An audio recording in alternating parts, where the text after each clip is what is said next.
When an empire collapses and central authority vanishes, the remaining population is left to fend for themselves.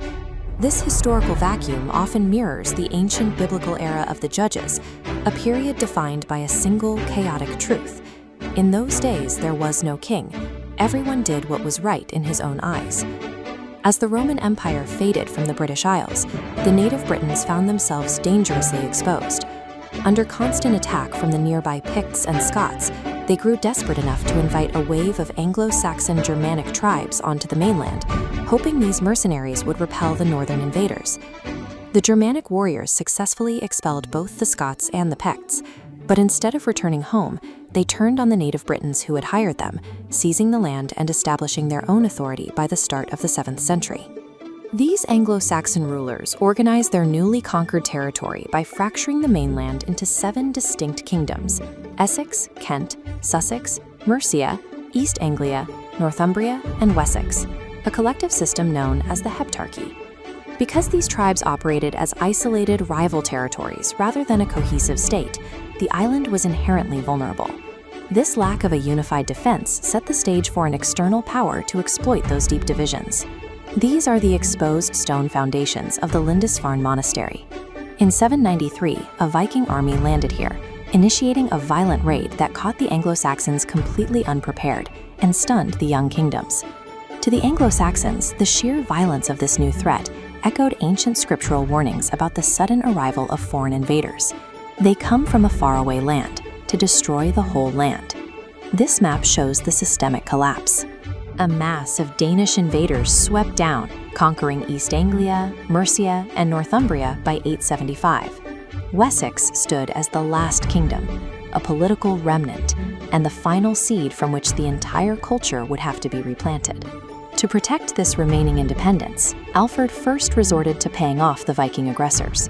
This tactic bought him the time necessary to organize and fortify a defense. Eventually, Alfred mounted a massive military retaliation. At the Battle of Edington, his army routed the Danes, decisively ending their attempts to capture the last surviving kingdom. This near-total destruction acted as a crucible.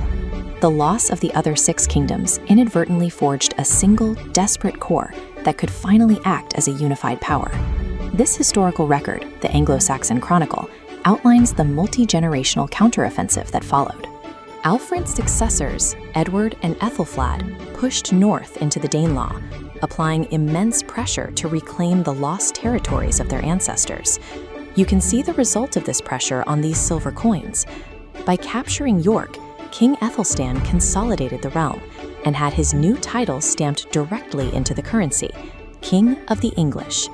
In 937, Aethelstan defended this title at the Battle of Brunanburh against a massive multi-kingdom alliance. Though the casualties were disastrously high, the victory sparked a fierce new sense of English nationalism. But this unity was fragile. The moment Aethelstan died in 939, Viking King Olaf launched a counter-invasion, violently stripping away York and large sections of Mercia and Northumbria. What followed was a bloody seesaw cycle of instability. Kings like Edmund and Edred spent their reigns trapped in a loop of assassinations, foreign invasions, and temporary reconquests. These decades of conflict proved that a kingdom held together merely by military force is an illusion. When borders are secured only by the sword, they remain vulnerable to the very next army that comes over the horizon. After decades of assassinations and fractured co-rulers, the cycle of violence finally slowed. The kingdom fell under the singular control of a new leader, King Edgar. Edgar moved to end the cycle of conflict. His approach mirrored the scriptural promise of a builder who would be a man of rest, turning the crown's attention from the expansion of borders to the preservation of order. Unlike his ancestors, Edgar dedicated his nearly 2-decade reign entirely to internal reform. He stopped the military campaigns into neighboring territories, focusing instead on stabilizing the lands the Anglo-Saxons already held. His most crucial decision was how he integrated his conquered subjects. Rather than oppressing the Danish population, Edgar passed reforms that upheld the existing laws and systems of the Danelaw, creating a sense of shared equity within the kingdom. Desperate warfare defined England's early borders. However, The nation achieved its lasting form only when military conquest gave way to a covenant of shared law and internal peace.